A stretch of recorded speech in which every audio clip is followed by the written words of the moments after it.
Yes, good morning everyone. Now we'll discuss two free convection experiments of the natural convection experiments. So here the title is written, heat transfer in natural convection. Now we have different setups you can make. One of the standard setup is the vertical cylinder and horizontal cylinder. Both experiments we have kept aside so that you can compare the similarities and the different setup. So this is the horizontal setup. This is the vertical setup. Even here the inclination also you can make depending upon this angle arrangements. So here I can incline this cylinder at a different angles, 45 degree, 60 degrees or different angles. If I make this itself as a 90 degree, this can become a vertical cylinder experiment.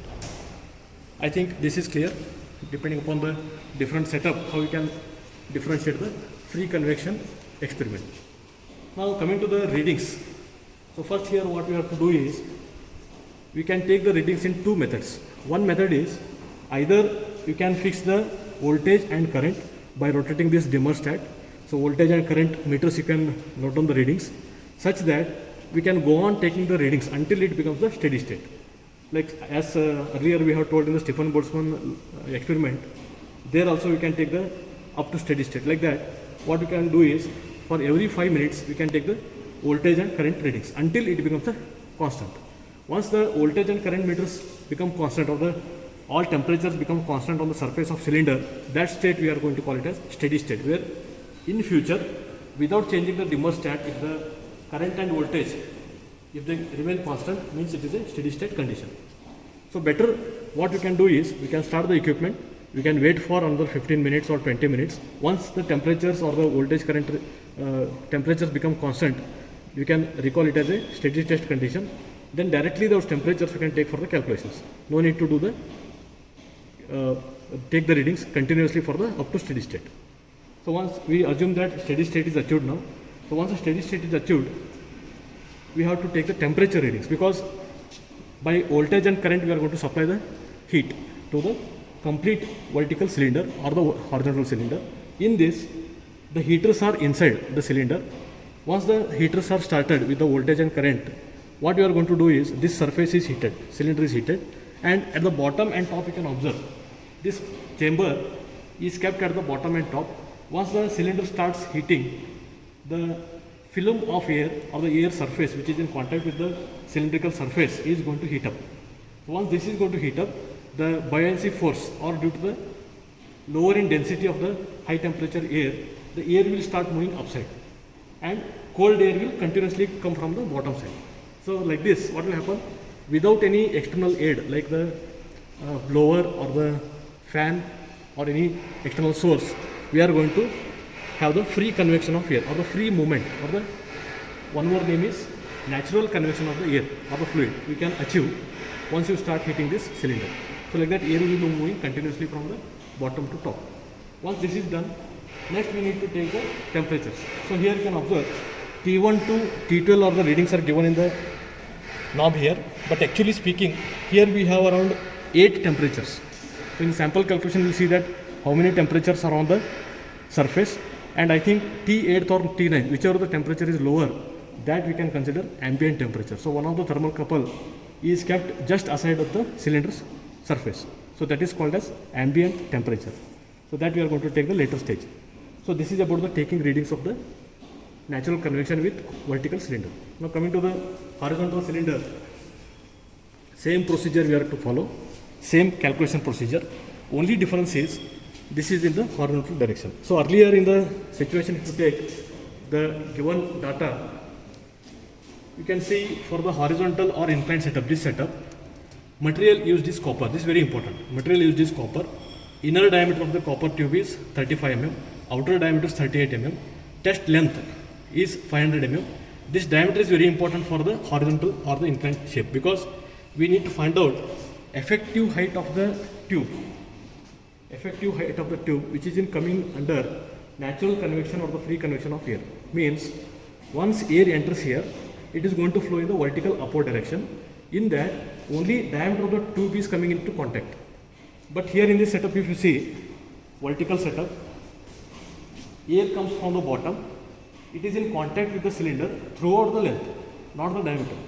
So that's effective diameter you can call or the effective length you can call, that you need to substitute in the formulas. So that's why I am telling what is the effective length.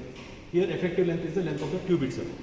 Here effective length is whatever the vertical height you can see, which is coming in contact with the vertical movement of air, that is the diameter. If it is inclined, what you can do is you can take the lower side and upper side. You can find the vertical height by the sine or cos relations. Geometry relation, you can find out what is the vertical height which is coming in contact with the free movement of the air in vertical direction. So like this, for vertical cylinder I have told you, we need to note down the length. Yes.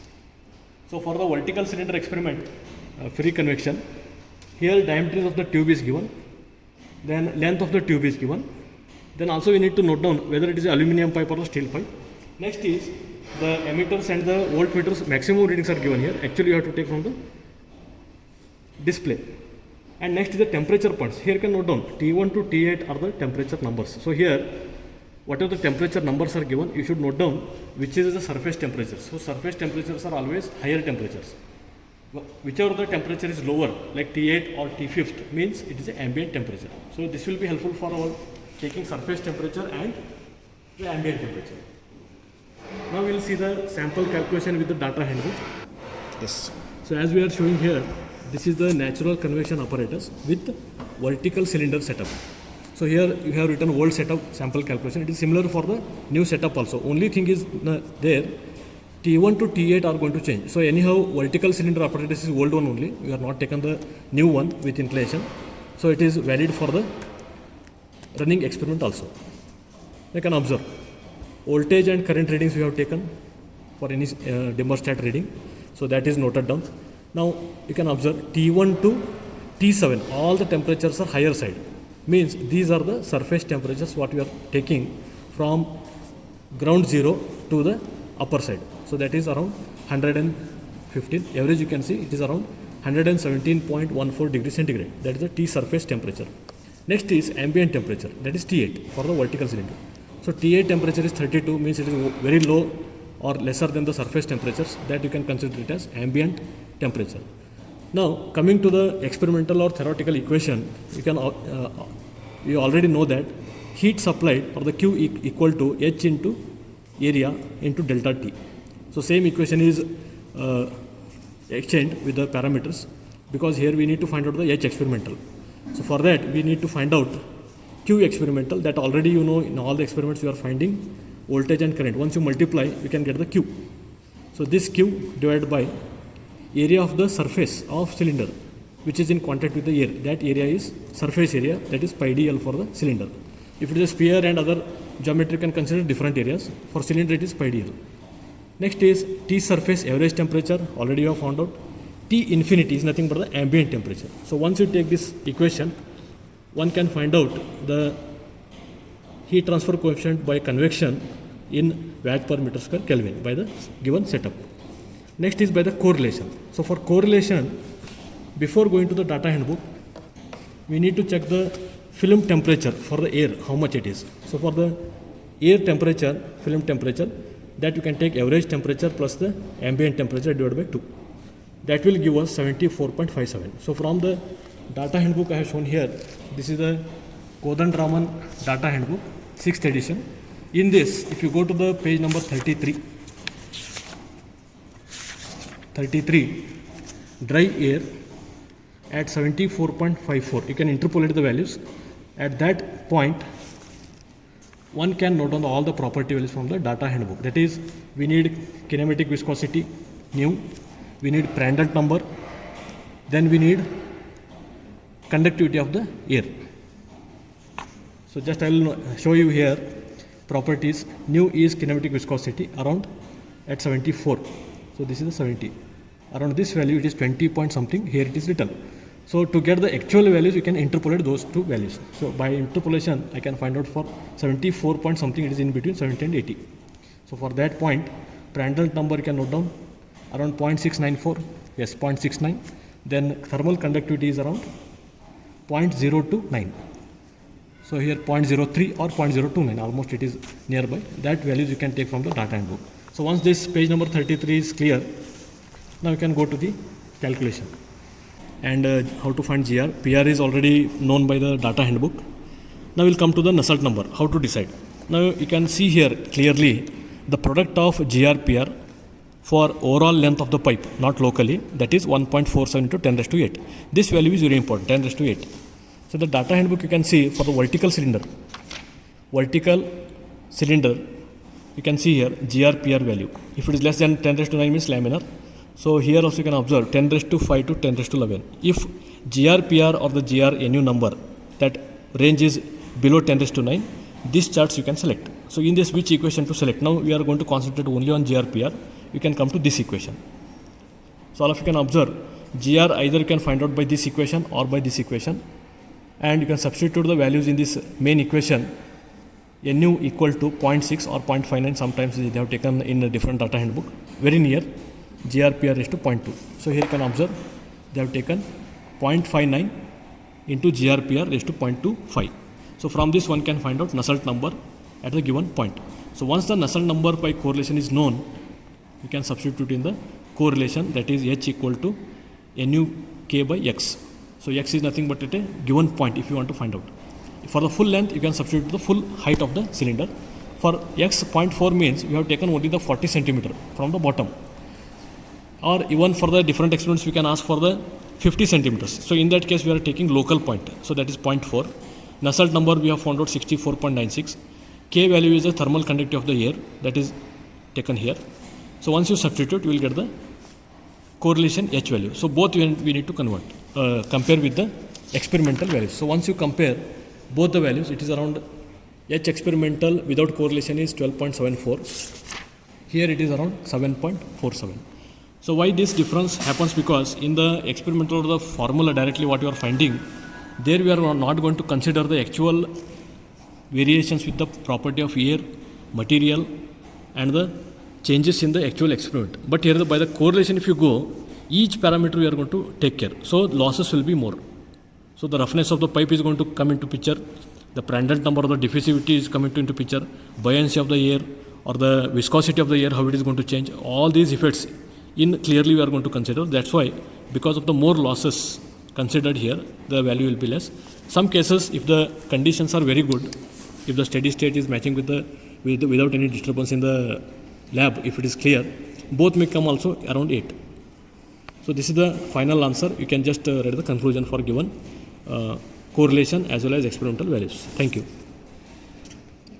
Okay, now we'll see the horizontal cylinder. Almost all the calculations are similar. We'll not repeat the remaining things. We'll just concentrate on how to take the temperatures. Now you can see in the new equipment, temperatures are up to 5. So T1, T2, T3, T4 are the surface temperatures because the temperature values are more.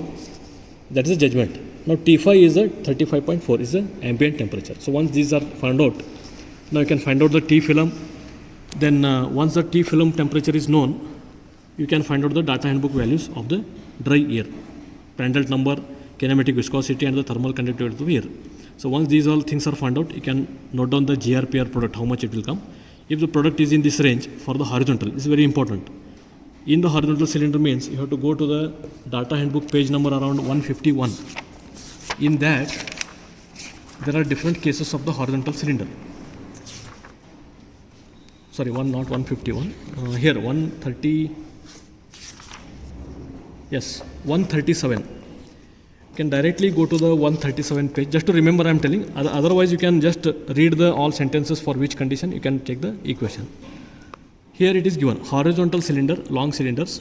For that, what may be the condition? This is the general relation. That's why I am taking this, because we don't know what is the constant value is going to vary. So earlier we know the constant value for the vertical. Here you can take the constant value, how much it is varying. So here you can observe GRPR value is known. For that GRPR value, what is the range? 1.79 into 10 raised to 5. So 10 raised to 5 is coming in between 10 raised to 4 to 10 raised to 7. The relation you can take 0.48 into GRPR raised to M. M is how much? 0.2 or 0.25. So here you can just see what they have taken.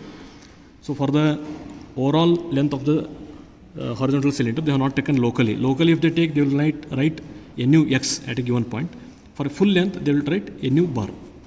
So C is 0.48, 1.79 GR value, PR value, GRPR product raised to 0.25. So value we are getting Nusselt number 9.85. Now we will come to the correlation. So overall heat transfer coefficient for a given length is 7.64. Same thing by the experimental or the theoretical equation, it is 10.71, almost near. So one can write the why it is difference. So here we are going to consider each and every parameter of the pipe surface and different properties of the air. Here we have not considered any property of the air or the pipe material surface. So due to that, what happens? There is a difference.